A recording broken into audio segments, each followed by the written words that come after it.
daawadeel waxaad kusoo dhawaataan barnaamijkan su-aalaha kadiska ah oo idin soo sheegi doono anigoo ah cadnaan khaliil.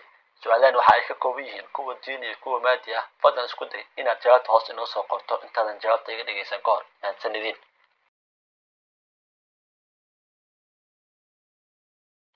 su-aasha koowaad, sheeg ninkii nebigana ahaa boqorna ahaa.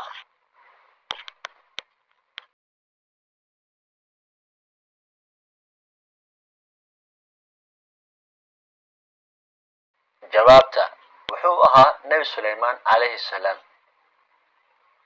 su-aasha labaad, sheeg boqortooyadii nebi suleymaan calayhi salaam imisa sano ayay dhisneed.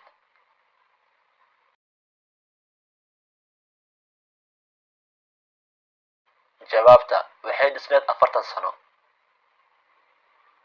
su-aasha saddexaad, sheeg imisa jir buu ahaa markuu nebi suleymaan calayhi salaam aabihiis xukunka kala wareegayay. jawaabta wuxuu jiray 12 sano.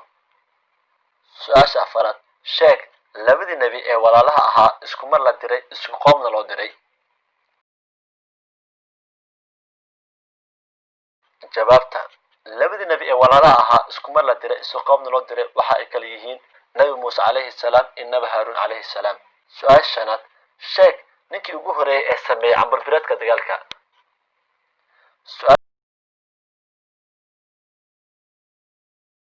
jawaabta wuxuu ahaa nebi daa'uud calayhi salaam.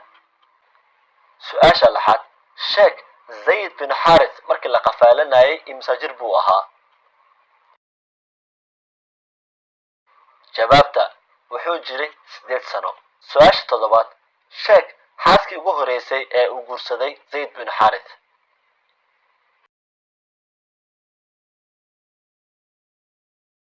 jawaabta waxa ay ahayd zaynab bint jaxsha. su-aasha sideedaad, sheeg meesha uu ku yaalo madxafka ugu weyn dunida.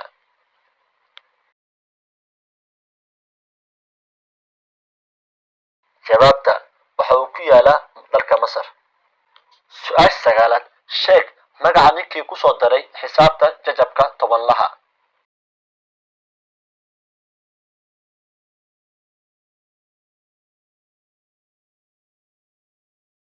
jawaabta ninkii kusoo daray xisaabta jajabka tobanlaha waa jamshid bint masuud.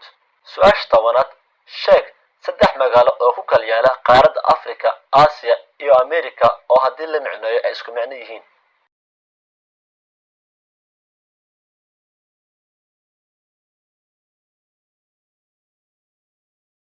jawaabta waxa ay kala yihiin new york, addis ababa iyo new delhi. macnaheedu waa ubaxii cusbaa. su-aasha 11aad, sheeg waqooyiga soomaaliya sanadkii uu yimid gumaystaha. jawaabta waxa uu yimid sanadkii 1887. 12aad, sheeg koonfurta soomaaliya sanadkii uu yimid gumaystaha. jawaabta waxa uu yimid sanadkii 1889.